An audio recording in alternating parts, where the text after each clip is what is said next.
Go ahead and get started now. Welcome and thank you for joining us for this webinar, part of a larger webinar series focused on providing victim services to incarcerated survivors. This webinar is unique in that it is a companion to the webinar we had a couple weeks ago, focused on safety and services for incarcerated at-risk populations.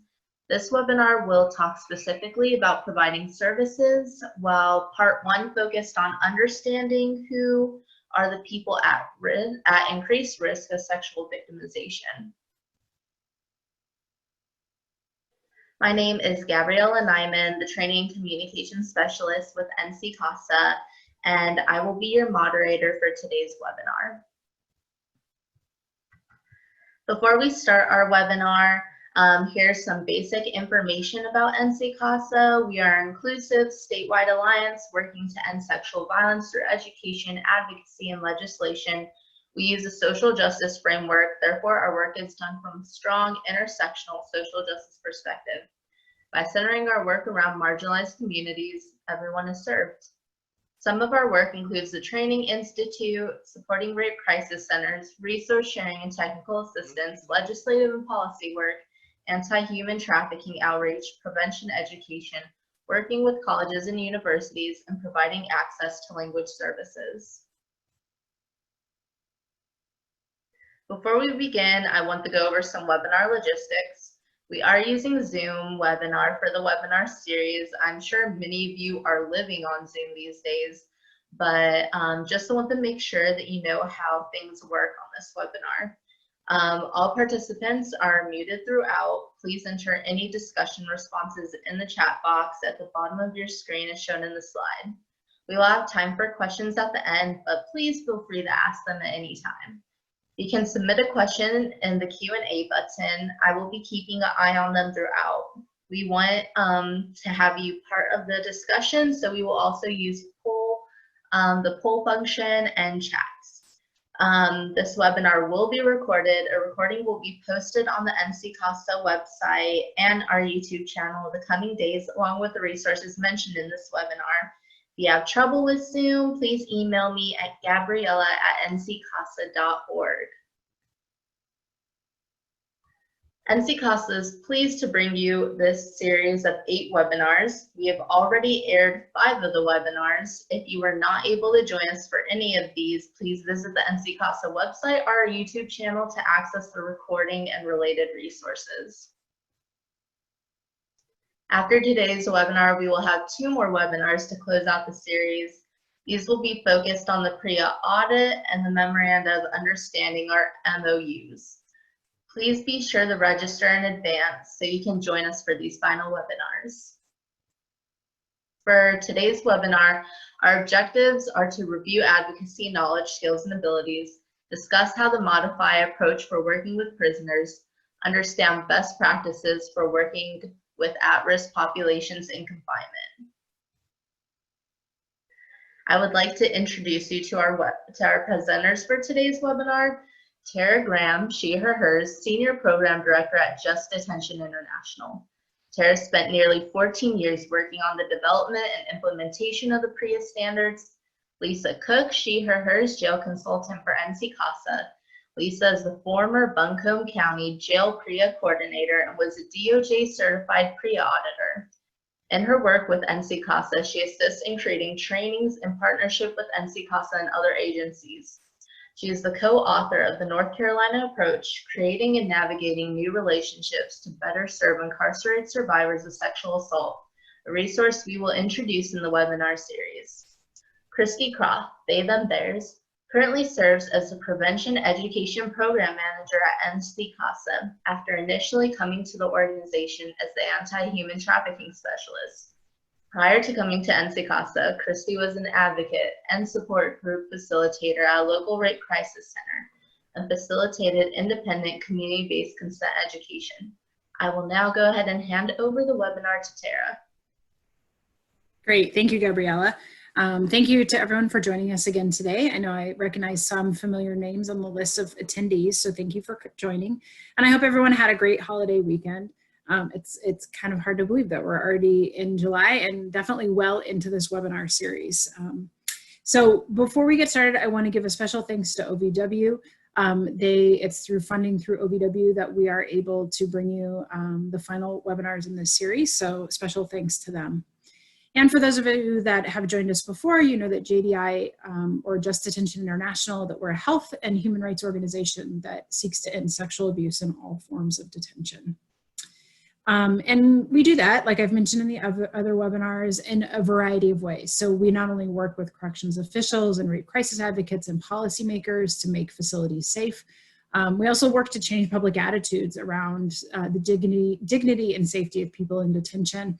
And we also work directly with incarcerated survivors to support them in their healing. And like I've mentioned before as well, that no matter what crime a person may have committed, at JDI, we believe that rape is not part of the penalty. So as we've said in other webinars, again, please practice self-care. And this includes in all aspects of your life, but particularly in the webinar. We will be talking about sexual abuse, as you know, and we will actually have a story from someone who was sexually abused in confinement, and I'll give you a heads up about that later. So again, do what you need to do to take care of yourself. If you need to step away and come back, please do so. If you need to, if you're watching this as a recording, press pause, come back. Or again, like Gabriella mentioned, these will all be posted on the NC CASA website. So if you need to step away from the webinar and then watch the recording later, please feel free to do that as well. And with that, I'm going to hand things over to Lisa, who's going to introduce our, do some introductions and then introduce our guest speaker today. Lisa? Thank you, Tara. Good afternoon, everyone. I want to start things off and just get a feel for who we have in our audience today. If you don't mind, if you'll just take a moment and introduce yourselves, give your name and where you work, whether it's an advocacy organization or a corrections side or anything else for that matter, if you just want to type that into our webinar chat box.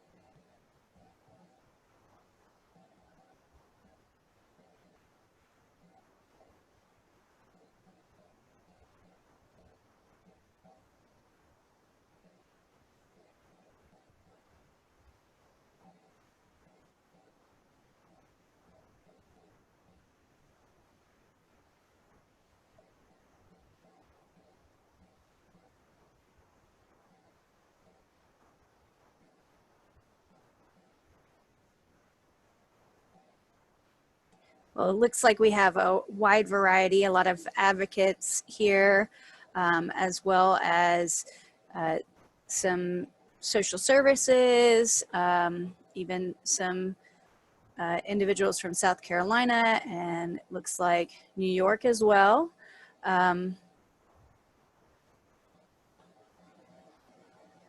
Great, thank you guys so much. So I do want to just keep that in mind.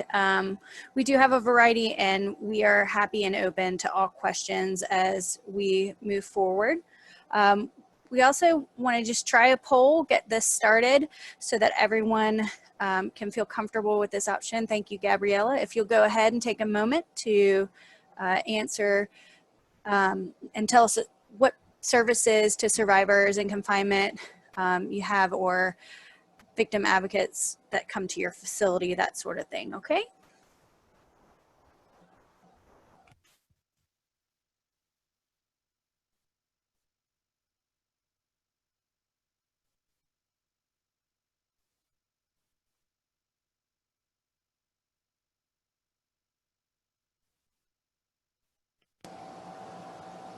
And Gabriella, if you don't mind just letting me know once we have most of our attendees participating.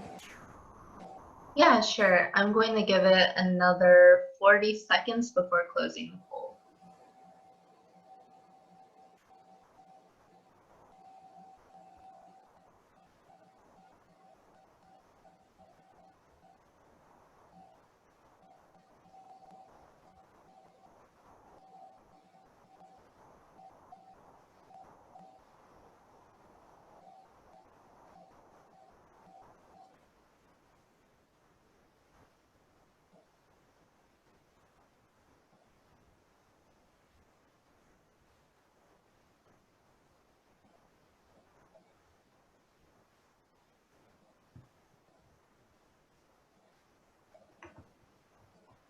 Right, so it looks like 50% answered my agency provides services to incarcerated survivors in jail or prison. 40%, my facility has victim advocates who provide services. 20%, my agency does not work with incarcerated survivors. 10%, my facility does not work with victim advocates. Okay. Great to know as we move forward. All right, now that we've tried those functions out, let me go ahead. I have a great opportunity today to introduce one of our guests, and I am just really excited to hear from him and to have his excitement with us. I'm pleased to welcome Sheriff Gary McFadden from the Mecklenburg County Sheriff's Office to the webinar today for a call to action. He was elected to serve as the 45th Sheriff of Mecklenburg County and was sworn into office on December 4th, 2018. And prior to being elected as Sheriff, Gary had a distinguished 36-year law enforcement career with the Charlotte-Mecklenburg Police Department, where he served for over 20 years as a legendary homicide detective. Sheriff McFadden's unconventional methods and deep ties to the community have helped him solve hundreds of murders over the course of his illustrious career. As a detective, he had one of the highest solve rates in police department history, which led to him starring in his own television series, I Am Homicide. The series highlights some of Gary's biggest cases and how the perpetrators were caught. Sheriff McFadden can still be seen on television in the series Homicide City on the Investigation Discovery Network. Since the start of his career, Gary has been an advocate for change and committed to building bridges and breaking down barriers between law enforcement and the communities they serve. Sheriff McFadden's record of community service is well documented, and he has received numerous awards for his longstanding and continuous work in Mecklenburg County communities with various organizations, and was honored as Charlotte's Citizen of the Year in 2015. Also in 2015, Sheriff McFadden was recognized by President Barack Obama for his work on the 21st Century Policing Initiative and his involvement in the development of an outstanding community program titled Cops and Barbers. Sheriff McFadden, it is an honor to have you with us today. I now want to go ahead and turn things over to you.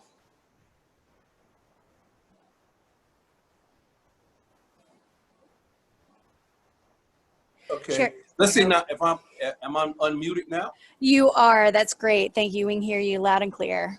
And making sure that we're not seeing each other. Just make sure that we have this all in the right place. Yes. Okay. Well, great. Well, thank you all for having me today. I'm excited about this and always excited to share what we have and what we are doing. And thank you for that introduction. Sometimes I don't even know who I am. My kids and my wife doesn't see this person, but when I'm away from home, I actually am that person. We are in a very unique place in America now with the Black Lives Matter movement. I said it's a moment. It's not a moment, it's a movement. And then we also have unbelievable unsettledness of race relations. But during that time, when I became sheriff, I kind of look at everything that I was missing when I was a homicide detective for 22 years. I actually stayed with the PD's office, the Charlotte-Mecklenburg Police Department, 7 years after I retired to help bridge the gap between the communities of color and the community and law enforcement for 7 years. And I had a great time learning a lot instead of performing a lot. I learned a lot.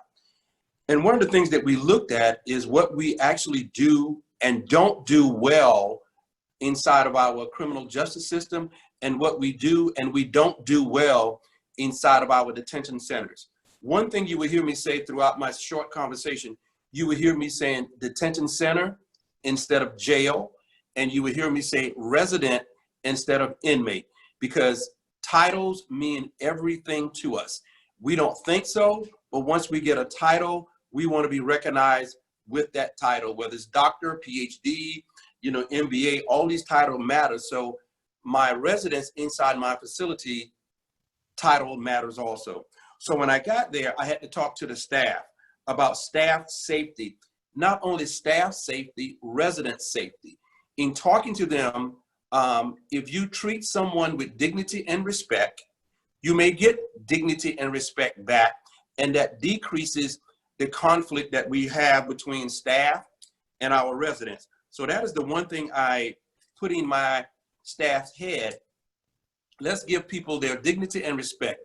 Because believe it or not, the day that our residents come to our facility, we strip them of their dignity. Most people don't think so, but we do. The first thing we say is strip your clothes, let us search you, and then we give you a set of clothes that will say that now you are a inmate / prisoner / resident. So then we give you this title as you arrive. And so believe it or not, that strips a person of their dignity at that point. So my staff, we try not to do that. We try to allow a person to always have their dignity. The second thing that we don't do well in law enforcement, we say that we collaborate and deal with the resources throughout our counties and cities. Having a dinner, having that 1 hour presentation, and going there and having fun with the kids are not partnership. It's simply an event. So I strive to build better collaborations, partnerships with my entities here in Charlotte. And one in particular is Safe Alliance. And I can't even remember the name of it because I tried not to mix the two titles. But I remember when I first got to the police department, I had to deal with Safe Alliance because of victim assistance and because it was important for me to connect the crime victims with resources. So we built a great relationship from years and years here in Charlotte with Safe Alliance, and that still continues today. And what was great about our building is that after they walk out the door of our building, they could simply go across the street to Safe Alliance. And so we actually would walk our clients over to Safe Alliance. Also, taking my past experience, I thought about what else can we do? And what are we doing good, but what can we do better? Better was what I believe that we have a conference, PREA, and everybody knows what PREA stands for. So we wanted to have a better PREA conference. And so I was asking my staff, have they ever had a training that was the same across the state? And so we found out that some people did something a little bit of difference, but everybody has to be PREA certified. So why don't we help train and also learn what we needed to do with PREA? So we were well on our way to have this wonderful PREA conference. And believe it or not, I thought so big, I wanted to be a national conference, but my staff brought me back down a little bit and said, let's just have it for our state. And because of COVID-19, we had to kind of put that on hold. Anyone have any questions before I move on?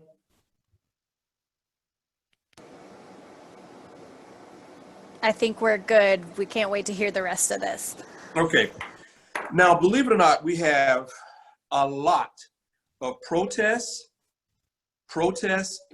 in every city.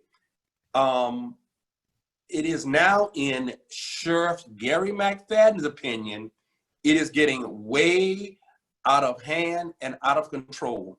Believe it or not, I woke up this morning and look at CNN every day. If you come to my office, believe it or not, you'll see CNN all day, then you see the local news, and then you may see something else that afternoon, but CNN is what I wake up to. Atlanta, Georgia today, the governor of Georgia has called in the National Guard in Atlanta. But also Atlanta has this problem that I was viewing this weekend with this Black group of gun owners who are challenging the KKK in Stone Mountain, Georgia. If nobody realized this, that is going to be a disaster sooner or later in the state of Georgia. So we have to look at police reform. What do we need to do? How do we need to address it? And we do not need to wait. As the sheriff in North Carolina, in Charlotte, we simply had an issue here a couple of weeks ago with our local police department that used tear gas in a city block where they had walked a group of protesters down the block and then in the middle of the block was closed off on both ends, and tear gas rained down on the heads of the protesters, and then it was pepper balls and all this stuff, and it turned out to be a bad incident. So we had to look at that from what are we doing well and what are we doing not so well. So in the middle of this protest, you know, they're asking, why are we using tear gas? I was on a lot of panels discussion through that whole week. And I simply said this: have we reached a point where we cannot have communication with our communities where we had to use paramilitary actions? I know that sounds crazy coming from a sheriff, but you know, like I tell everybody, next July, I have 40 years in, and if we want to have that discussion later, we want to challenge me later, we can have that debate and discussion. But the problem was when somebody brought it to my attention, and I had to sit back and say, the United States Armed Forces do not use tear gas, and they have eliminated tear gas out of their arsenal. But the local law enforcement still uses tear gas. I simply went to my staff and said, tomorrow we're going to send out a letter and we're not going to use tear gas. And we're going to step back and we're going to hear the noise about it, but I am going to do that. Now, what was good about that, I believe in that, and we're going to stick by that. A week or two later, I had a group of people in front of my detention center, which they call themselves jail support, but it went a little bit overboard of what they were doing. And we won't get into all of that because that's not for here. But they simply were not doing what they were asked to do or said they were going to do. So I simply gave them a choice: either correct it, and we went on for this for 3 or 4 weeks. But when they got to the 4th week, I said, okay, we are either going to correct this, or at 2 o'clock today, which give them a 4.5-hour window to say, pack it up and leave, or we can come in at 2 o'clock, help you pack it up, and move you to another location. They simply went out and said, bring more people, we're not going to leave. So we went back at 2 o'clock and we had to arrest 43 people. To some, it looked bad. To me, looking at it, we did not use pepper spray, we did not use tear gas, and we did not use any riot gear. We simply went there as officers with no riot gear, no helmet, and we call it hands-on, and we effected arrest with no injuries and 1 complaint out of 43. And so we need to look at that as law enforcement, or how we're going to create new police reform inside of our counties and cities. If we don't, we will have a problem. Also, Hey, Sheriff, this is Gabriella Nyman. I work with NC CASA. Oh, sorry, we have like a limited amount of time for this webinar. We could focus on the PREA aspect a bit more because we have other guest speakers. I'm sorry. Okay. Somebody give me some notes to say, make sure we cover that. Okay. The PREA aspect. When we look inside to the PREA aspect also, when coming here to the detention center, I decided to create an LGBTQIA. Well, it's LGBTQ committee.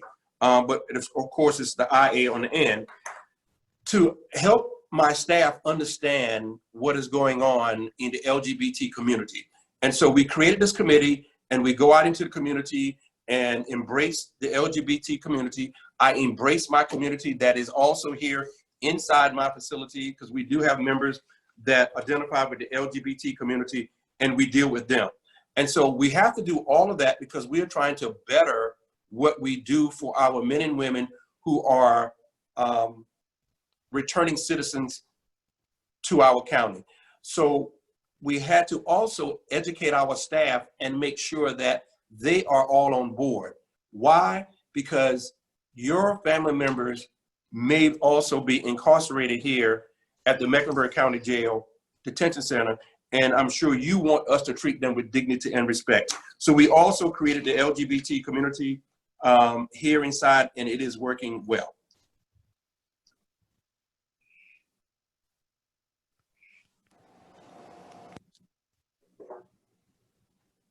Questions? Comments? It doesn't look like I have any questions in the chat box, Sheriff. I'm so glad you started speaking to the protesting and really the current state of things. It's really something to keep in mind, especially with these webinars. When we look at a lot of the BJS data, that individuals that are arrested for nonviolent offenses and it's their first arrest, they are at higher risk for sexual assault. And oftentimes that's what we see in a number of arrested protesters. So I'm really glad you brought that up, and especially the LGBT board that you do have. Right. And the reason I said about the protest and arrest, because what happens is we all try to arrest everybody and bring them in together. We need to make sure that we identify who the arrestee identify with. We have a huge transgender population here, and we have a huge LGBT community here. So what we may perceive is maybe not what actually it is. So doing a mass arrest like the 43, we have to be careful on how we address these individuals, even during the time of arrest and even during the time of booking, because the mass arrests make you forget about what you're doing, and you may address someone wrong, or you may search someone inappropriately. So all of that kind of plays into being educated enough. Thank you. I really appreciate that, Sheriff, and your dedication and, wanting to really educate all of your community as well as the individuals with your department. It really just shows that call to action that is so exciting to see in someone who heads an agency and is such an agent of change. And we really thank you for coming on the call today. Your words are definitely going to stay with us as we move through this webinar. Thank you. Thank you so much, sir. Yes, thank you again, Sheriff McFadden. Yeah, I mean, I think I appreciated, the recognition that when individuals are arrested, you don't know who you have arrested, and so it's important to be attentive to who might be at increased risk of sexual victimization when they come into a facility.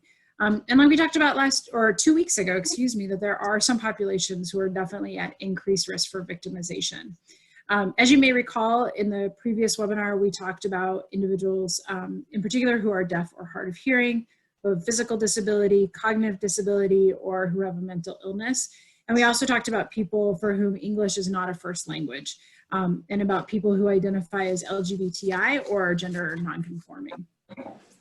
So we wanted to do just a quick review, but then we'll focus on how to work effectively in terms of advocacy with these different populations for support services. So again, if we just come back to the Bureau of Justice Statistics, or BJS data, about those populations that were found to be at increased risk. As a side note, I would like to note that, as I've mentioned before, we don't have updated data from adult prisons and jails. But just last week, the Bureau of Justice Statistics actually released new data tables about juvenile facilities, in particular juvenile facilities that had the highest rates of resident on resident, that's youth on youth sexual abuse, as well as staff sexual misconduct with the youth. So I encourage you to take a look at that new information that was just released. Again, when we think about who's at increased risk, it's not an insignificant increase. It's anywhere from 3 to all the way to up 8 times more likely to be sexually abused than the general population. So we don't have data, like I said before on the previous webinar, we don't have data on all of the populations that we're talking about, but we also don't know how different intersections, someone who may, have identified with various factors listed on this slide or some others may play into their overall risk of victimization. But from a pure observational standpoint, I think we have to agree that the outlook is rather grim. So another note, again, we haven't talked about youth in this webinar series, and the main reason for that was that originally these were supposed to be regional in-person trainings focusing on building partnerships between jails and the victim advocacy organizations. And so, but North Carolina does have juvenile detention facilities throughout the state. And if those of you that are advocates, you may be asked to provide services to those youth. Or I know that we have some folks from, I think, New York and South Carolina, that those you may be called upon in those jurisdictions as well. And we just wanted to know that there really are separate considerations for juveniles, especially as it relates to confidentiality, and also different considerations for the forensic exam to make sure it's developmentally appropriate. And of course, if you're ever looking to provide services to juvenile detention facilities, please don't hesitate to reach out to NC CASA or to JDI for information and resources. So all that being said, the adult prison and jail standards do mention what we call youthful inmates. And these are individuals who are under the age of 18 that are held in adult facilities. So there are special protections for them, specifically to ensure that they are sight, sound, and physically separated from adults, which that is a really challenging thing to do, but we aren't going to get too into that today. But in North Carolina recently, there was the Raise the Age legislation, which was passed and enacted. And it says that 16 and 17-year-olds charged with nonviolent offenses will not be tried as adults. So obviously there are still individuals with violent offenses that will be tried as adults, but it will be much fewer than what was previously done. And overall, what we see nationally is that there is a real push to get youth who are, individuals who are under the age of 18 out of adult facilities. And that, again, keep in mind that when we talk about individuals at increased risk, we're looking at individuals that perpetrators identify as maybe someone who isn't going to be believed if they report abuse, or they just are hesitant to report at all. So remember again that the PREA standards have protections for everyone in confinement, and they really focus on prevention, detection, and response and monitoring. But then again, we talked about on the previous webinar, there are special protections for those who are at increased risk of victimization. And I know we have a couple of people from corrections joining us today, and you're probably familiar with these provisions as they're part of your agency's policies and protocols and part of staff training.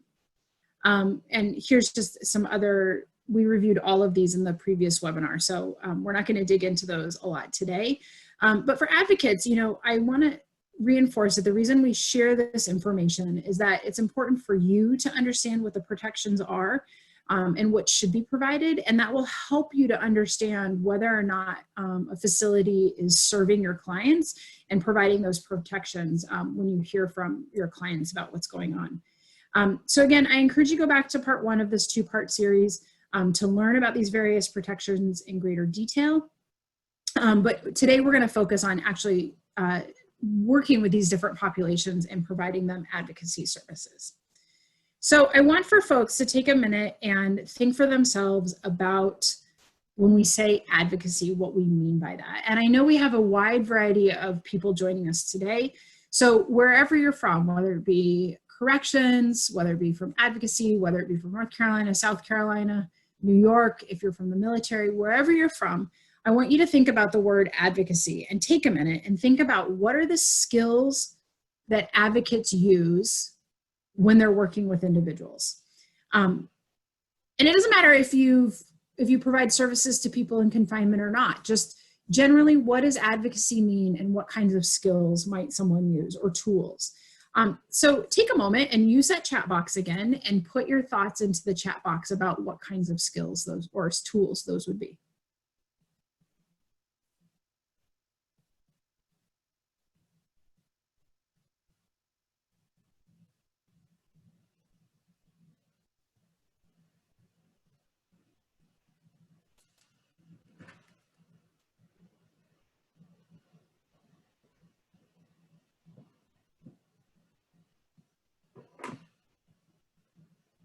So again, just use your chat box.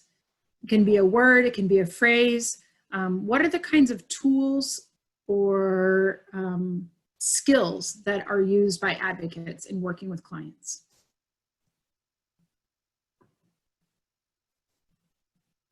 Excellent. Empathy, good listening, grounding methods, knowledge of local resources. Excellent. Communication. Great. Helping people to navigate oppressive and daunting institutions, right? There's a lot of things going on. connecting people with services, strong collaborations, professional relationships, great, and we'll talk more about those, especially when we talk about the MOU in a couple of webinars, great.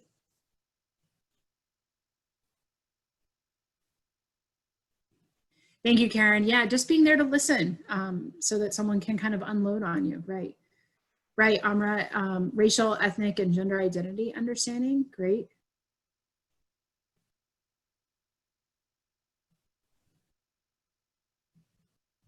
Excellent. Well, thank you all for sharing those ideas. And so, right, so depending on, where you are and the role that you've played, these things that people just shared in the chat may be more familiar with you than others. But, advocacy is a lot of things. But we want to just sort of focus for a moment in thinking about what is the role of victim advocates in providing emotional support. It's about believing, like people have said, providing compassion and patience and persistence, educating on rights and resources, empowering clients.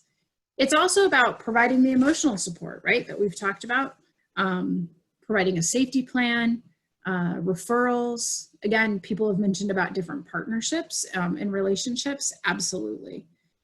So I want for all of us to keep these in mind as we talk about, as we talk through things today.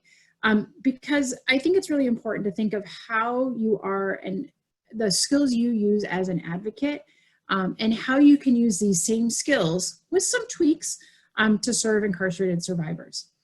Again, remember, you're the experts in working with survivors and working with incarcerated survivors, even those individuals who may come from a particular group that we're going to talk about today. I think you'll see that the advocacy will look very similar to the services you provide to individuals in the community. And again, remember that we always operate from a stance of an empowerment model. And this can be really important for informing our work for working with incarcerated survivors as well. It helps to center the survivor and helps to remind us that a survivor knows what's best for them, which may seem more challenging when it's for someone who's incarcerated, and that is absolutely true, but it's still about giving them the knowledge and information to empower them to make choices for themselves. Again, it's important to recognize too that sometimes it takes time to develop trust. And while you may be well-meaning, it can also be important to be upfront about the scope of your work and especially limits to confidentiality. So, a survivor can decide for themselves whether they feel safe and comfortable and what they feel safe and comfortable sharing with you. So in the PREA 101, the second webinar in this big series that we're doing for NC CASA back in June, we focus on the specific standards that apply to advocates. So I just want to review those quickly since they will provide a framework to think about when an advocate may be called upon to provide services to someone in a confinement setting. So these include these two standards that you see on your screen, specifically, accompaniment at the forensic exams and throughout the investigatory process, as well as confidential support services following an incident of sexual abuse. And again, keep in mind that the standards also specify that all prisoners in the facilities must provide access to confidential support services via the phone and mail. So it's not an or, it's in both. They need to have access both ways, no matter when or where the sexual abuse occurred. So again, it doesn't matter where in the time in their life it occurred, those services have to be available to all individuals in a confinement setting. And if for some reason phone services are not possible, it's okay as long as it's explained and documented for the auditor about why that's not possible. The same is true if there's only a hotline and not the ability to send confidential mail. And what I often tell facilities is that documentation is your friend, especially when it comes to the PREA audit process, which we'll talk more about next week. And so for some, this might be the first time that they felt that they've had someone to talk to or someone that they felt comfortable sharing about what has happened to them in their lives. And it's a tremendous opportunity for these individuals to continue on or to begin their healing journey. Okay, so let's talk about how, certain things to consider before you establish a program, an advocacy program in collaboration with a local jail. So again, like we've said several times today, mark your calendars for July 21st, because that's the date we'll talk about establishing an MOU for services, and we'll give examples of language for MOUs and actually resources to various MOUs. And we'll look over these tips again then too. But I do want to share that a lot of these tips are tailored with the victim advocate in mind, although many of them do translate for those of you from a correctional facility and how to move forward in establishing a partnership with a rape crisis center. So just know that getting started can be the most difficult step at times. It's sort of like, you know, the jumping off the cliff. It's a step off that takes the hardest part, is the hardest part. But don't forget, NC Costa is here to assist you, and they want to help. And JDI is also available, and we can also provide you with technical assistance at no cost. So a couple of things. To make a program successful and sustainable, we need to set realistic goals that are within the capacity of your organization. Honestly, a great place to start is about having a discussion with your staff at your agency about working with survivors in detention. You want to be mindful that both of your staff's concerns as well as their capacity in your organization to provide those services. And from there, you can determine whether more training or not is needed. I mean, this is a great place to invite your corrections partners to provide training. And ideally, this training would take place at the corrections facility. You know, I know that is more challenging with COVID-19 and the inability to have visitors at facilities, but that is sort of the ideal, if at all possible.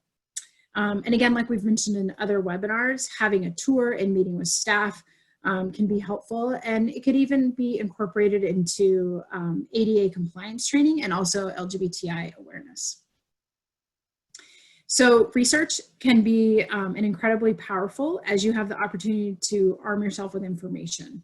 So know that corrections agencies need your organizations to work in collaboration together in order for them to be in compliance with PREA. And so that's, again, why it's really important for you to know and understand the PREA standards and the policies that are at your local detention facility and how those will work together. So having an understanding of the facility and your service areas will help. And you need to also identify the key people you'll be working with, including those might be like the PREA coordinator or the PREA compliance manager, maybe the warden, or it might be someone else. It's also important to think about who is going to be your ally at the facility doing this work. So thinking about what Sheriff McFadden said, maybe it's someone from the LGBT committee that they've established there at the facility. Maybe it's your PREA compliance manager or someone from mental health. Or maybe it's just a corrections officer who's expressed interest in making sure that prisoners have access to support services. So just saying a little bit more about collaborations before we move on. As you know from other webinars that we've talked about in this series, the rates of individuals in detention settings who have mental illness is dramatically higher than in the general population in the community. And while the setup for mental health services is going to vary from facility to facility, you know, across North Carolina with our 96 jails, and they vary wildly in size, the chances are that there's some kind of in-house mental health. I mean, there's a chance that there is some kind of in-house mental health staff working with individuals. The challenge is that because of the high numbers of people with mental illness, those staff often are completely overwhelmed in terms of their caseloads.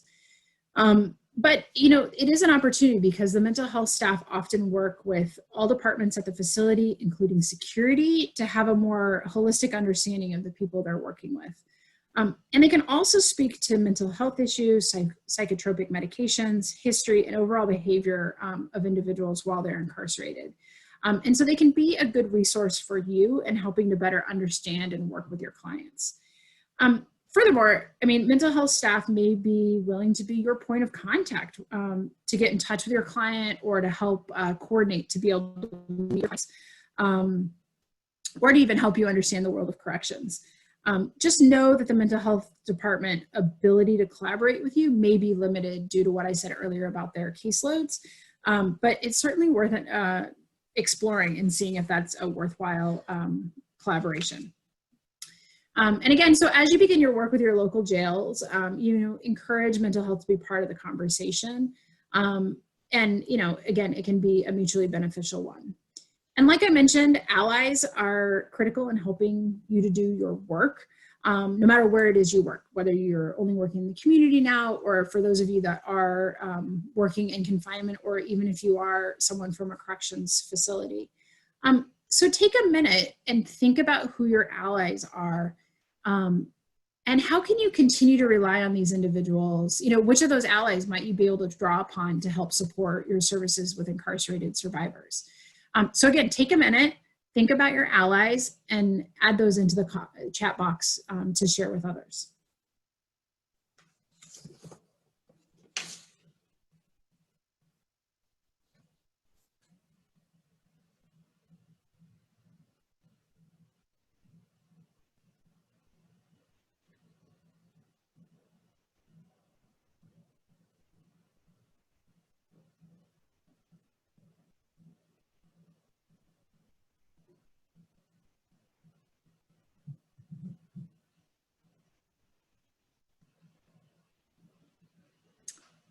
Okay, so good. Local hospital, PREA coordinator, great. Different PREA departments, deputies in the facilities, excellent. We'll give one more second just to make sure that we stay on time for things today. Any other thoughts about different allies?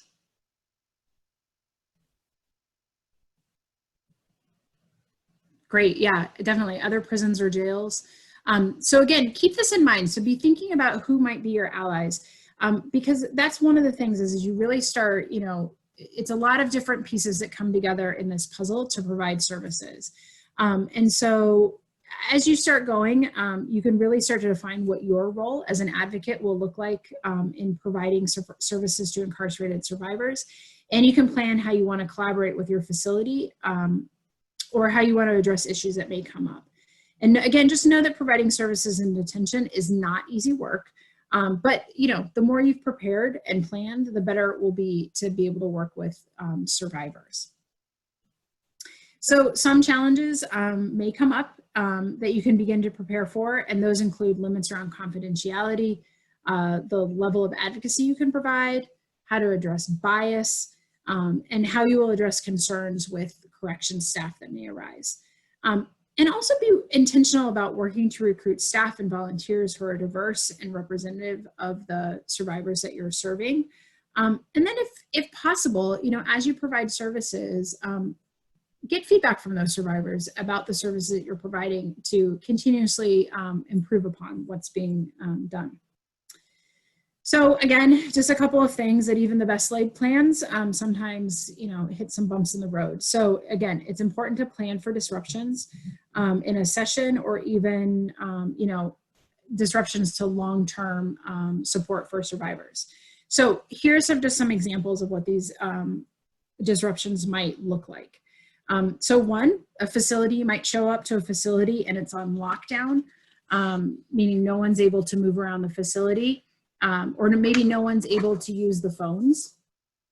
Maybe the phones aren't working, or I've certainly had it happen where the phone number is programmed incorrectly, which is why you're not getting any calls.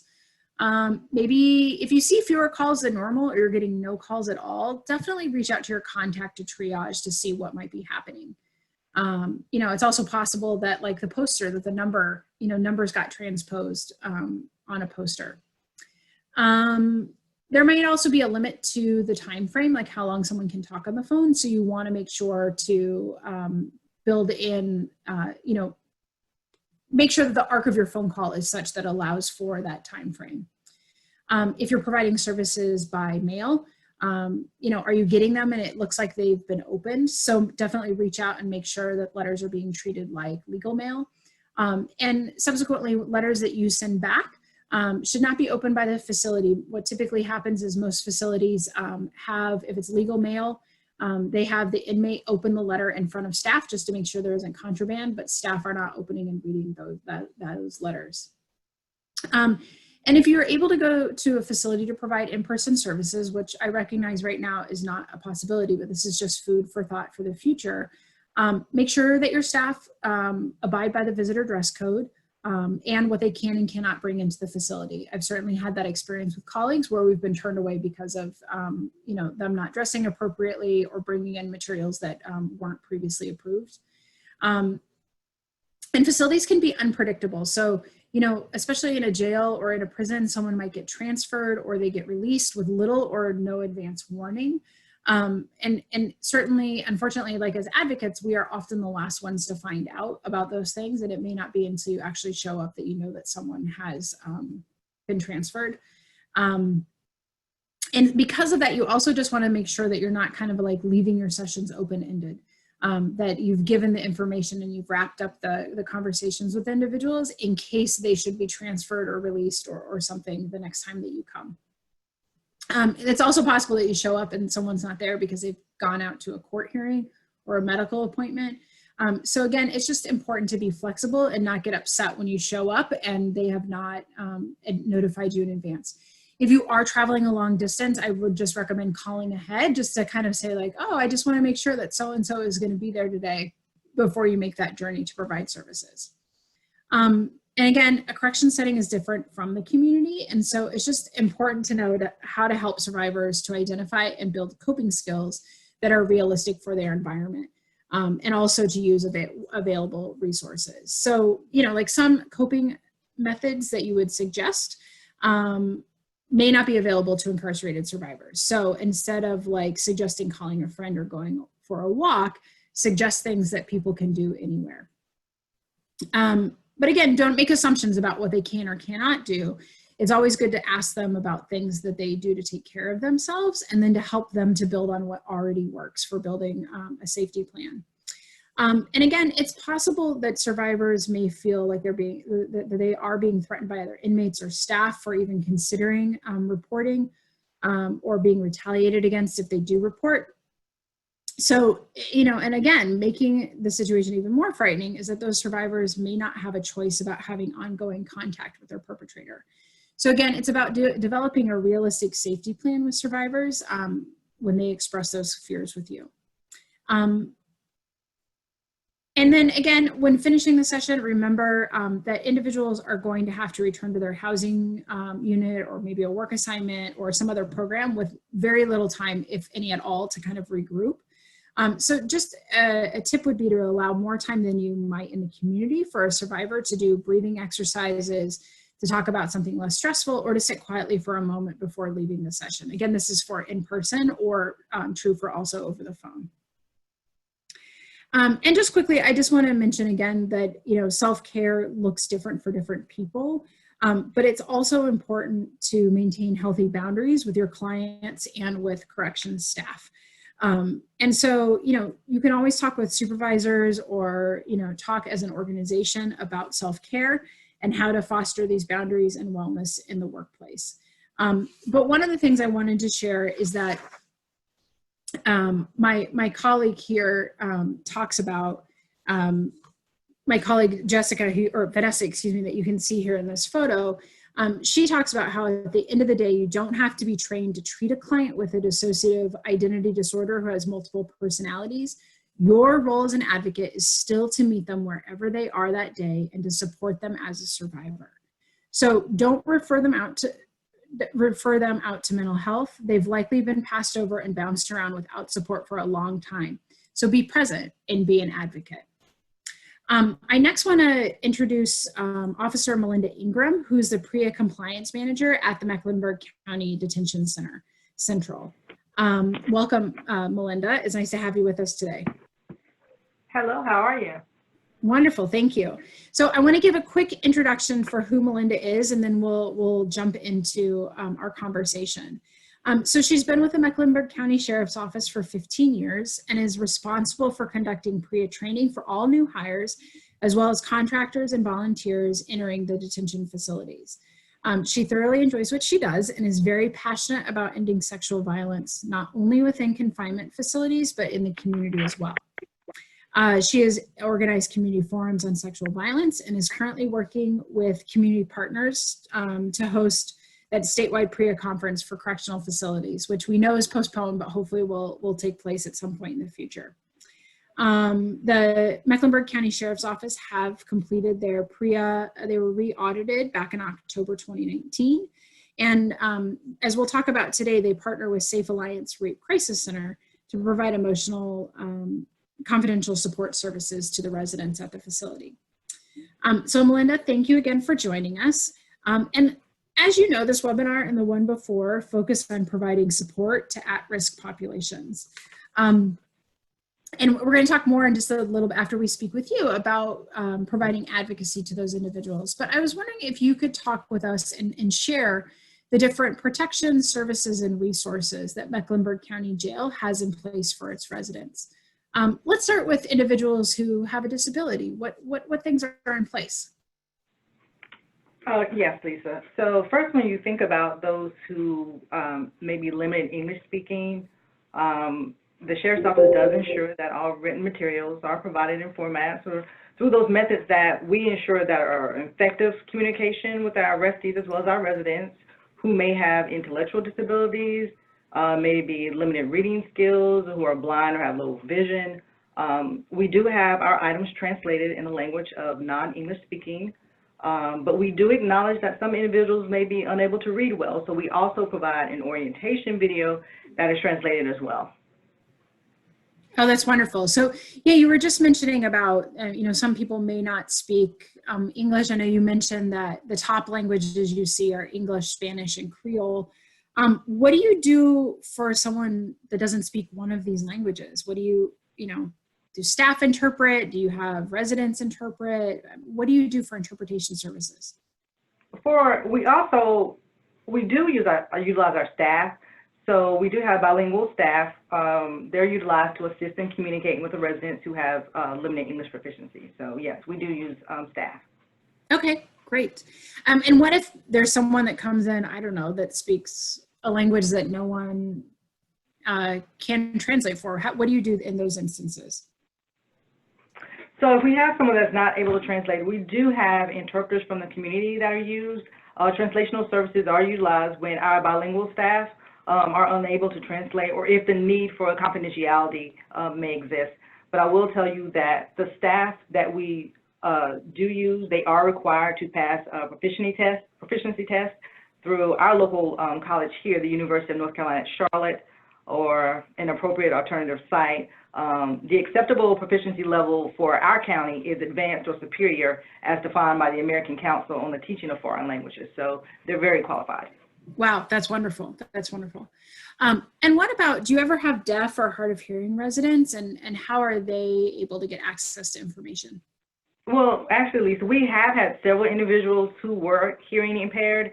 The Sheriff's Office, we take all reasonable steps to ensure meaningful access to all aspects of the agency's efforts to prevent, detect, and respond to sexual abuse and sexual harassment, including taking those steps to provide interpreters who can interpret effectively, accurately, and impartially.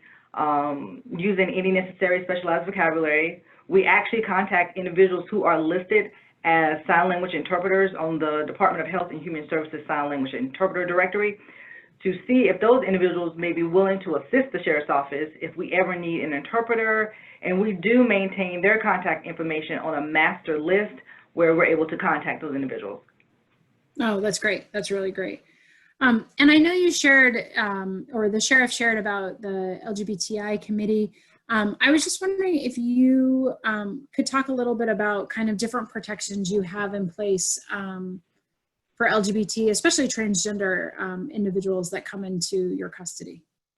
Absolutely. As you know, the Bureau of Justice actually came up with some statistics as to who is perceived to be most vulnerable in a confinement setting.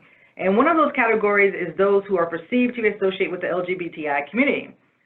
Here at the Sheriff's Office, we have made that decision that we're going to identify those vulnerable individuals as soon as they walk through the door. We've actually implemented 2 additional questions on our initial classification screening form, one being, how do you gender identify? And 2, are you part of the LGBTI community? So within 72 hours of incarceration, excluding weekends and holidays, Lisa, our initial assessment team will review all the collected information provided from intake, booking, and any information provided by the resident, and use this information in order to determine appropriate housing for the resident. I will tell you that the Mecklenburg County Sheriff's Office houses according to genitalia and not gender identity. And we do not segregate for the sole purpose of gender identity. And we will allow a transgender individual to shower alone prior to the housing unit opening up for the daily activities if that individual doesn't feel comfortable. And that's just one example of the numerous protection methods that we actually have in place here in Mecklenburg. Great, thank you so much for that. And then I also, you've mentioned a lot of the various community partners that you have and resources to provide services to various individuals in your custody. Could you talk a little bit about the relationship you have with Safe Alliance and what kinds of services, like what does that partnership look like and what kinds of services do they provide? Yes, actually the Safe Alliance, the local rape crisis center here in Mecklenburg County, the Sheriff's Office actually reached out to Safe Alliance back in 2015 when we first decided to implement the PREA Standards. Safe Alliance, they weren't a stranger to us because we were already using this community partner to provide our domestic violence services to our residents here in the facility. And not only was PREA new to us, but it was new to them as well. So we sat down collectively as a team, we discussed PREA, the importance of PREA, and our needs for our agency. Great, thank you. And I know I just want to highlight for folks that we will have on the MOU webinar a representative from Safe Alliance joining us as well. So we'll get to hear from her at that point as well. Melinda, thank you again for joining us. Is there anything else you'd like to share about community partnerships or how residents get access to services? Well, I do want to share that working with Safe Alliance, they're able to provide, our residents with access to their emotional support services from outside of our facility in order to help our residents heal from trauma, and that's very important. This is very important because our residents may be reluctant to seek emotional support from our medical contractors that we have within our facility. Can also assist our residents in deciding how and whether they want to even report abuse that occurs in our facility, and for them to understand what to expect in an investigation, and we feel that's very important because Safe Alliance can also help that resident become emotionally ready to make a report, which can enhance our overall safety here in our facility. That's great. That's a wonderful perspective on that because I know that can be a challenging piece for correctional environments sometimes, because I know you all want to do an investigation, but sometimes you need to let the survivor meet with the advocate, and that will actually increase their ability to report. Excellent. Well, Melinda, thank you again for joining us today. I really appreciate you being here. And with that, I'll hand things over to Christy. Christy? Thank you. Thanks. Thanks so much. Thanks, Melinda. That was very good information. Thank you for sharing that with us. We are going to be talking now about how we can expand on our existing skill set so that we can work effectively with LGBTI prisoners in confinement. One of the things we can do is to begin by learning the realities that these survivors face on a daily basis, continuing to do that self-work of educating yourself and learning more about their experiences in detention, but also just making a general commitment to continuing your professional development around working with LGBTI individuals in general. One of the things you'll want to know is your survivor's rights, so be really aware of what rights they have while in detention. And an example of this might be if an officer tells an incarcerated trans woman that they're going to hold her down during the forensic exam, forcibly take swabs from her body for a kit. This would be an obvious violation of a survivor's rights, and that would be where you as an advocate could step in and make sure that the officer and survivor both know that only the survivor can decide which pieces of the exam she felt comfortable doing. Another place that this can come up in smaller ways is helping to educate both staff and survivors on their rights related to both sexual abuse and LGBTI populations and protections. And then also thinking through referrals. I know a lot of times when we do sexual assault advocacy, we have referrals for other agencies and services that we can send people to, but not all of these are accessible for people who are in detention. So checking in, can someone who's incarcerated access these services? For instance, does an organization have a mailing address where a survivor can send them mail to stay in contact? And then also making sure that any referral we give to someone, to an organization, that organization is competent with LGBTI issues. Because if you make a referral that does not feel meaningful, relevant, or sensitized, that survivor is not going to feel supported and have that ongoing advocacy and support that they need. And so knowing what local organizations you have who serve LGBTI populations, and also national organizations like Black and Pink is one. Black and Pink is a national group that works with incarcerated LGBTI individuals. And as always, the more we can be prepared while still being flexible and open, the easier it's going to be for us to provide services. So one-on-one, when we communicate with our survivors, whether it's by phone or letter or in person, we can have a vital role in that person's healing process. A lot of the things that I'm going to go over, you probably already practice in your work in the community, but these skills also apply to working with LGBTI people in custody. So remember, a lot of LGBTI people in custody have not had access to things that would help them present consistently with their gender or allow them to be out around their sexual orientation.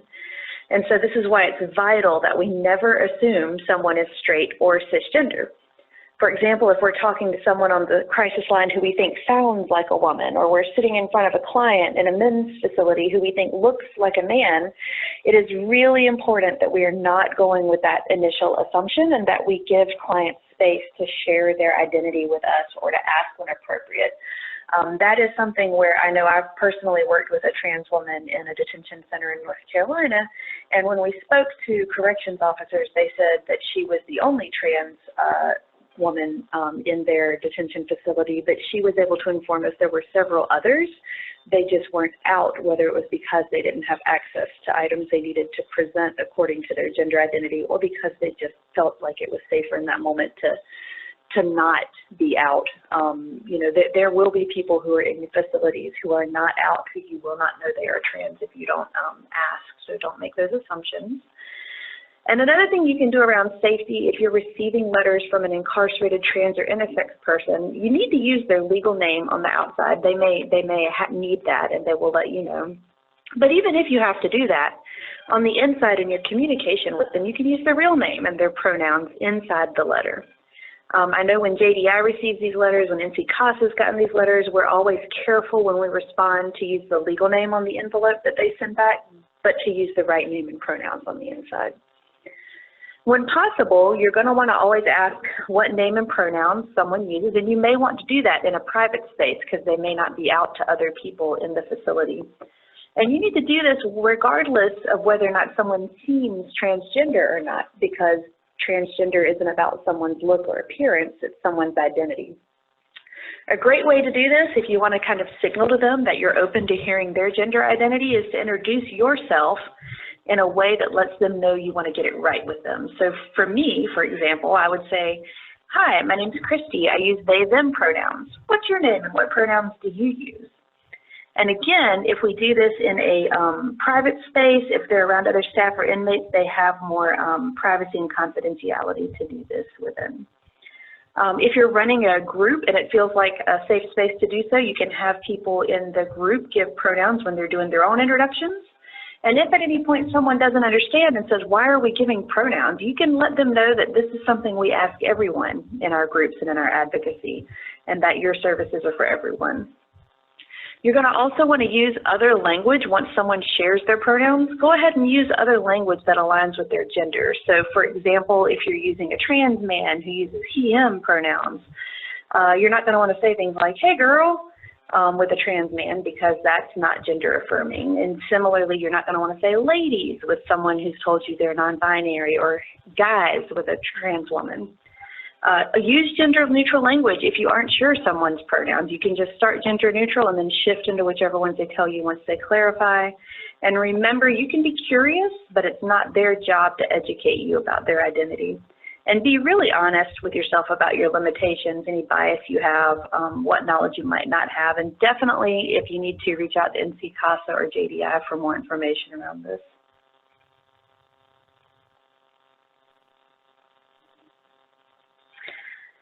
So as an advocate working with incarcerated LGBTI survivors, you're going to want to keep a few things in mind. One, make sure that the services you're providing are based on what the survivor needs and not based on what you assume any LGBTI people need. So talk with them and listen to them to find out. And remember you explained any limits to confidentiality with your clients, because we don't want to out a survivor by mistake, especially if they haven't disclosed their orientation or identity to the facility. Some things you'll want to keep in mind and maybe ask the clients about are you out as trans or intersex to staff? Do other staff and inmates know the name you use? And what do you want me to refer to you as when I'm using your name or pronouns in front of others? And if not, remind them that if they say use my legal name, that feels safer in front of others. Then remind them that even though you're going to use the legal name and incorrect pronouns in front of others, that's to maintain their confidentiality, and that when you're working with them one-on-one, you still use their real name and pronouns. Ask them how they want you to respond if other staff that you're working with misgender them or use their dead name. Like, how do you want us to correct them? Do you want me to say something? And most people don't want a big deal made out of this. So if there's a mistake that you make or you hear someone say a mistake, you could just follow up and say, Kelly actually uses she, her pronouns, and then move on. It's important to make sure you check in with the client about that to find out how they want you to respond.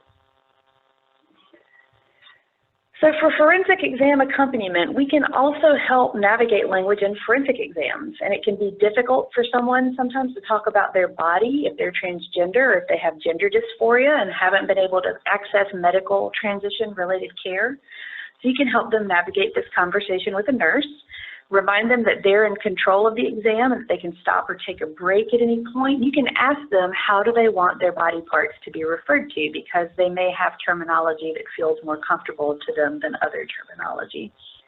And as always, we want to be mindful and intentional with our language so that the survivors we work with we can communicate more effectively with them and be there for them during their healing process. So one of the things that is a concern for some people who have not been working with transgender populations, LGBTI populations very long, is worrying about messing up, because even when you're trying to be careful with your language, you can still make mistakes. And so if you misgender someone by accident, but not because of safety concerns where they've asked you to do that, but you mess up, and the best practice at that point is to just make a quick apology, correct yourself, and move on. So, oh, I'm sorry, I meant she, and then move on. Don't make a big deal out of apologizing, because that makes it about you and your discomfort with the mistake instead of about the survivor and what language they want. And then if you hear, in correction staff, you might hear some derogatory language about LGBTI folks. Homophobic or transphobic jokes are commonplace, and so when you hear that, you can just, even though you want to have a good relationship with staff, be professional, but also speak up. So you could say, I'm not comfortable with that language. Or maybe you could say, it's never someone's fault if they're sexually abused. Or you can say, actually a more appropriate term is, and then fill them in. If you feel comfortable, offer them a little more training. Also remembering to use someone's correct pronouns or names in meetings with other people who are not, even if the survivor's not there. Figure out who your allies are. So it might not be the PREA compliance manager, but maybe there's another staff person who's LGBTI or someone who works at the facility who's willing to speak up. And just find those allies, work with them, and then also it can be tricky managing this stuff, and when there's conversations about your own identity within corrections, especially if you are a queer person entering jail or detention center, and people might be curious and ask you uncomfortable questions. So go ahead and think in advance about what questions you're comfortable answering, what answers you're comfortable sharing, and still feeling like a professional, because you're there to help, not to be harassed. And so if you have any challenges with this, JDI and NC CASA staff are here to troubleshoot with you. You can just reach right out to us. So not only can you use your skills in your one-on-one interactions with incarcerated LGBTI survivors, but you can also make some changes on a more macro scale with your agencies. And one place is with your agency forms, intake forms. Do you have a space where someone can indicate their pronouns? What about the name they use beyond their legal name? It can also be helpful to partner and collaborate with local LGBTI agencies or consultants and see if they have additional resources locally for your LGBTI survivors. Might be worth reaching out to them to see if they can collaborate with you on some trainings for both advocacy and correction staff. And sometimes correction staff just need to meet trans folks who are not incarcerated to understand that trans people are not just inmates or a special population they have to know about how to work with. I know I saw a statistic watching Disclosure documentary recently where they said a study shows that 80% of Americans have never met a transgender person. So sometimes just knowing someone and getting those kinds of trainings can be a helpful tool for corrections and advocacy staff. And so now we're going to watch a video of Michelle, a transgender woman who's part of JDI's Survivor Council. The Survivor Council advises JDI on its work to make sure it's responsive to survivors' needs. And in this video, Michelle L. speaks about what it is like for a transgender person in confinement. She was sexually abused in prison, and we'll talk about the benefit of having a rape crisis advocate provide support. This video is just under 6 minutes in case this is something you might want to step away for. Thank you, Christy. I think just keeping an eye on time, I think we're going to pause and not show the video right now. If we have time at the end, we'll come back to it because it's really powerful. But I'll also, while Lisa presents in just a minute, I'll go ahead and put the link to the video in the chat box. So those of you, if we don't get to watch it today, you can watch it on your own. So I'll hand things over to Lisa and I'll put the link in the chat box. All right, thanks so much. I want to go ahead and start talking about ways to provide confidential support services to incarcerated survivors that have a disability. So I want to review the definition of disability that we talked about in part 1 of the series. The Americans with Disabilities Act defines a disability as a physical or mental impairment that substantially limits one or more major life activity, ranging from performing manual tasks to seeing, hearing, or eating, as well as functions involving the immune system, normal cell growth, brain, respiratory, and reproductive functions. So remember that the differences between developmental and acquired disability. So a developmental disability, that's something that originates at birth or becomes apparent during childhood. It's something that's going to be expected throughout the person's life and affects the person's functioning in major areas of life. Developmental disabilities can be physical or intellectual. An acquired disability is just a disability that has been acquired after birth or childhood. It might have been something that's a result of an accident, or could be drug or alcohol related, things that have happened due to someone's age, and it comes along later. So a very high percentage of people with disabilities have experienced prior sexual abuse and other trauma. These assaults are often repeat and often happen in places where those victimized are supposed to be protected and safe, often by a person they've been assured they can trust or rely upon, such as care providers or teachers or aides. And this leads really to a lack of trust in helpers and authority figures. And it's not really surprising to hear that many people with disabilities suffer these violations of privacy, personal space, and boundaries. Often people assume those with disabilities don't understand those boundaries and when they're violated, and therefore are not harmed. It's often something that they may not know because of a habit of touching or moving in a certain way without permission. Just remember that a person with disability should never be touched or moved without permission.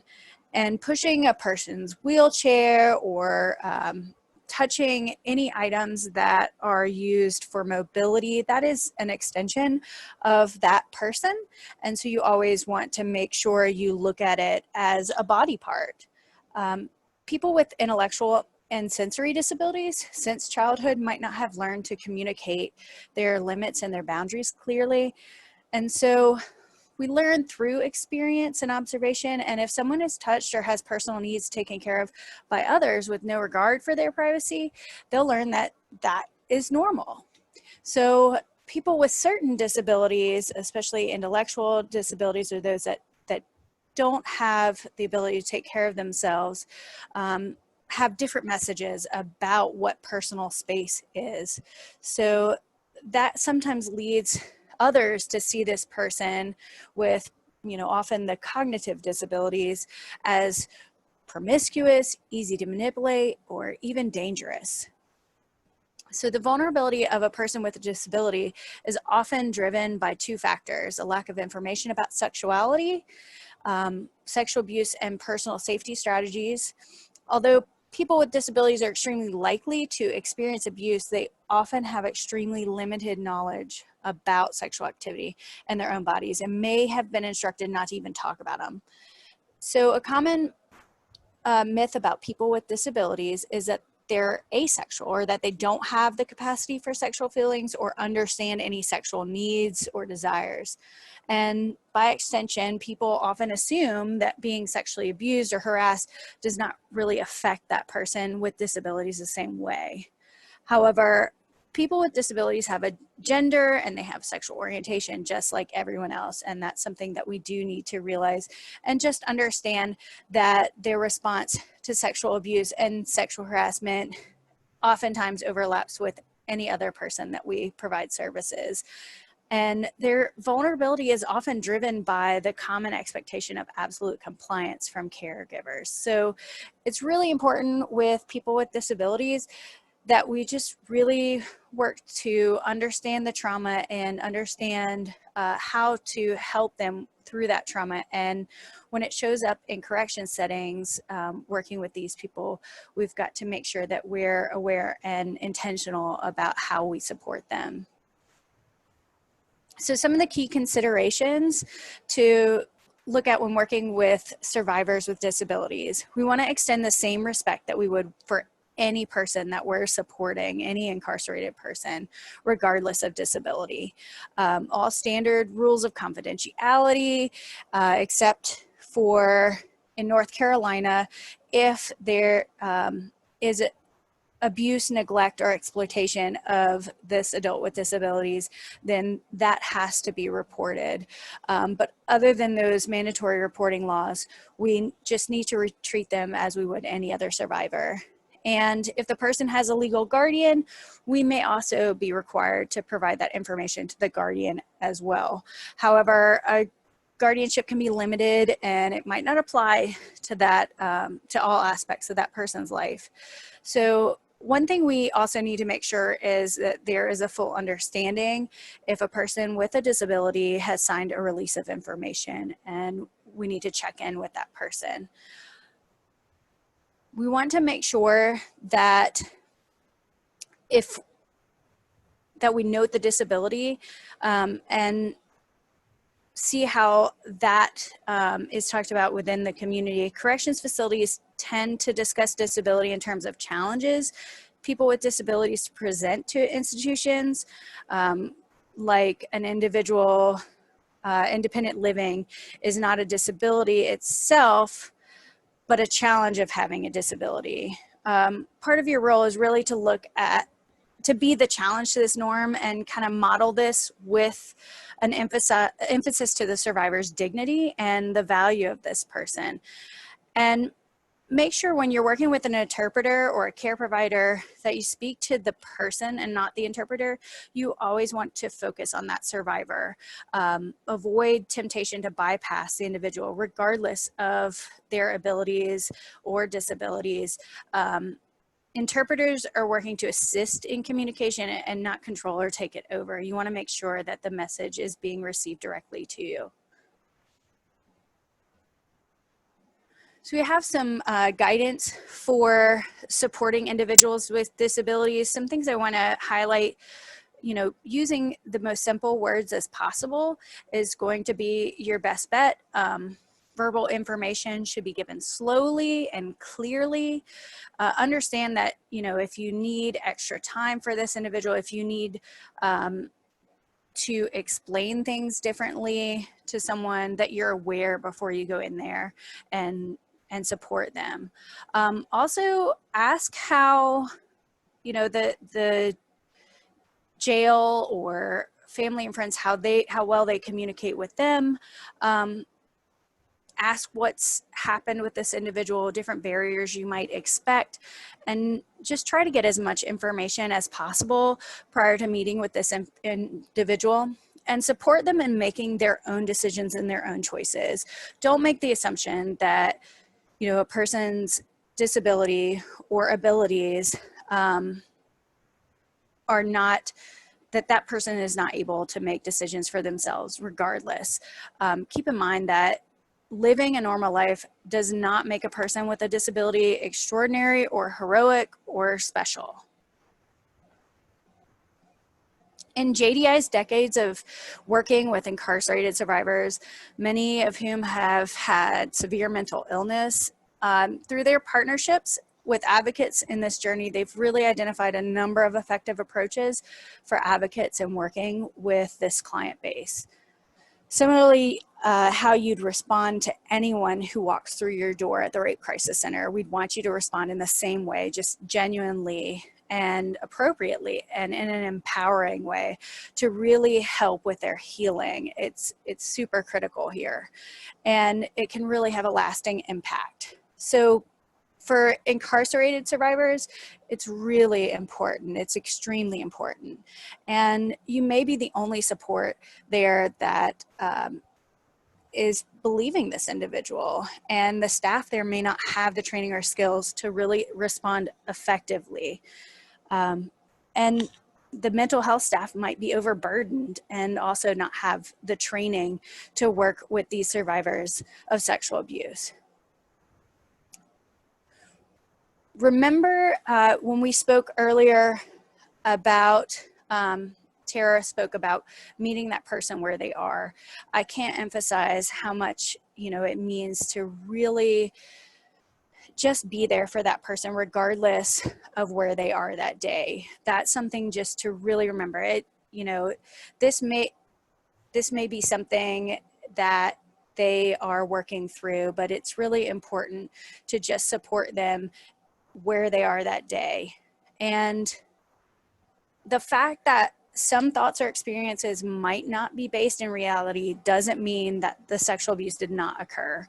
All survivors have a really, really complex experience, and they may have been traumatized many times in their life previously, especially individuals with mental illness or survivors that also have disabilities.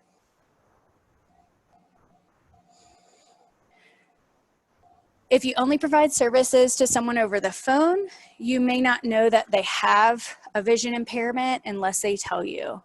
Unless it's something that relates to the sexual abuse or in using the coping skills you discussed, they may or may not disclose it to you. However, just be aware, offer any assistance directly to the inmate and don't assume that they need the help. Identify anyone who enters the room or leaves the room or begins conversations with a person who is blind, including yourself. And ask if the agency has any materials available in alternate formats, things like Braille, rich text, large print, and ask how this information can be shared with the individual.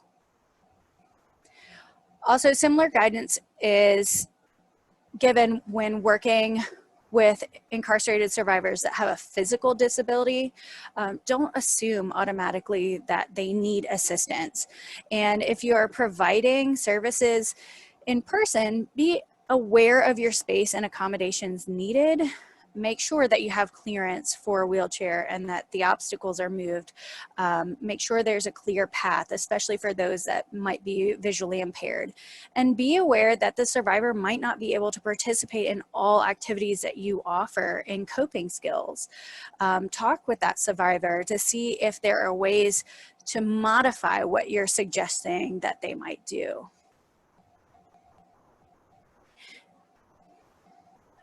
In considering experiences of incarcerated survivors with physical disabilities, we wanted to lift up Carrie Smith, a trans woman of color who suffers from spinal nerve damage.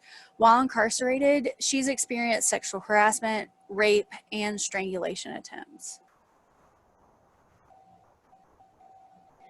The daily routine, sense of being able to predict with some certainty what's going to happen throughout your day is important to most people in varying degrees, and especially to people with cognitive disabilities. So we want to keep that in mind before we provide services. It means that we want the survivor to understand that what's going to happen and how we're going to engage with them. Think through how you're going to engage with that person if you're not able to meet in person and only over the phone. Is there a way to video conference? Does the facility medical have telemedicine capabilities? Things of that nature to interact with that person. And Lisa, I just want to note, we are at time, and I apologize. We have, for those of you joining us, I know we're at our hour-and-a-half time. As you can see, this has been a lot of information. We have a few more slides, so if you're able to hang with us, I encourage you to do so. Otherwise, to turn to the recording on the NC CASA website. Lisa, go ahead. All right. So make sure that you're always prepared for your conversations when interacting with someone with a disability. Keep in mind that their chronological age is their actual age. An adult with a disability is an adult. Be careful to avoid statements centered around their mental age. Neurotypical people often make the assumption that a person with a cognitive disability is a child or is like a child. While it sometimes makes sense on the surface, we still want to provide them with the level of respect that we would for any other adult that we're going to provide services for. Also, while jails aren't required to provide accommodations that would result in an undue burden, they must provide qualified interpreters and real-time captioning, those aids and things that Melinda spoke with us about earlier, to allow for individuals who are deaf, hard of hearing, anything of that nature to receive services. And when a requested accommodation would result in an undue burden, the jail must take another action to ensure that communication is as effective as possible. Things like video phones and other telecommunications are often ways that they can utilize, but sometimes have a charge. And most correctional facilities provide teletypewriters, which is a 50-year-old technology, mostly unfamiliar to the deaf community outside prison and jails. So many deaf and hard of hearing prisoners with low literacy rates would have a difficult time using a teletypewriter. Just keep in mind that prevailing experiences the deaf community has had with law enforcement when discussing with them options for reporting and the investigations process, that although many regarded law enforcement as a resource, few deaf survivors call the police after an assault. And it's something to just really think in mind, because all of these individuals that we've talked about in this series, these past two parts, there are reasons why they're at higher risk, and we just need to keep that in mind. So here is a quote from a formerly incarcerated deaf person, Jerry Cohen, about his time in prison and the ways in which it can be extremely isolating for deaf. For many deaf prisoners, advocates for deaf prisoners refer to the isolation experienced by deaf prisoners as a prison within a prison. Many deaf prisoners experience prolonged communication deprivation that leads to mental health conditions, and to these prisoners losing their ability to socialize and communicate with anyone in any language. This holds true even for deaf prisoners housed in the general population. Great, thanks, Lisa. And just quickly, as we close things out today, a final population that we're going to look at are those individuals who are limited English proficient, or LEP. And as we heard from Melinda, that there are typically common languages that are spoken within a population, but then, and there may be resources readily available for those individuals, but then you might find another language. One person will speak it and come in, and they need to have access to services as well. So again, while across the nation, Spanish tends to be the most common language for people who are LEP in confinement, but again, like I said, it could be any number of languages. And so also keep in mind that some jails will contract to hold immigration detainees. And so this is even a more severe incidence, or instance where it may result in people being in their custody that speak any number of languages other than English, including local dialects that are challenging to find qualified interpreters. So just as advocates, something to keep in mind, that is when you work with a facility, make sure that everyone has access to the support services.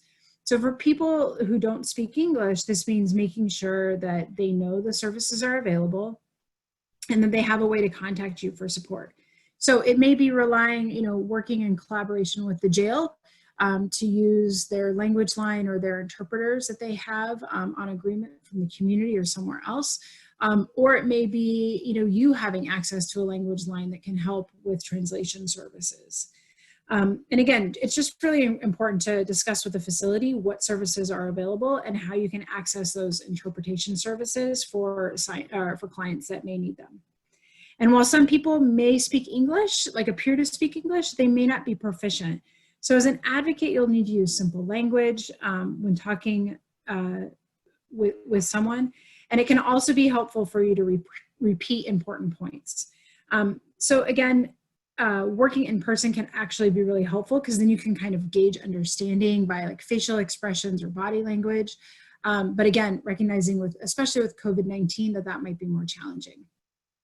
And some additional tips include don't interrupt people as they're trying to express themselves in English.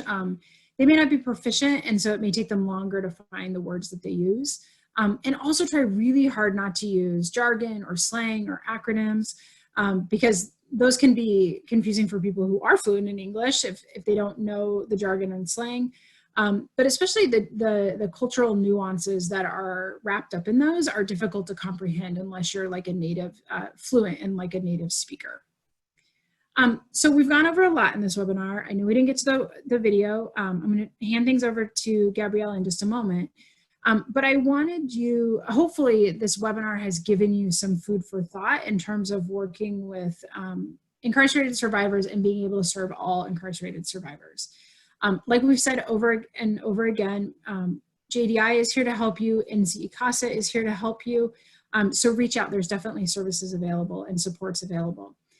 So as I turn this over to Gabriella, I just wanted to read a quote from Adrienne Nichols, who's a sexual assault advocate in West Virginia that we've worked with about the importance of advocacy. And she says, quote, "I love being a voice for people who feel like they can't have a voice and helping them feel like they can have a voice.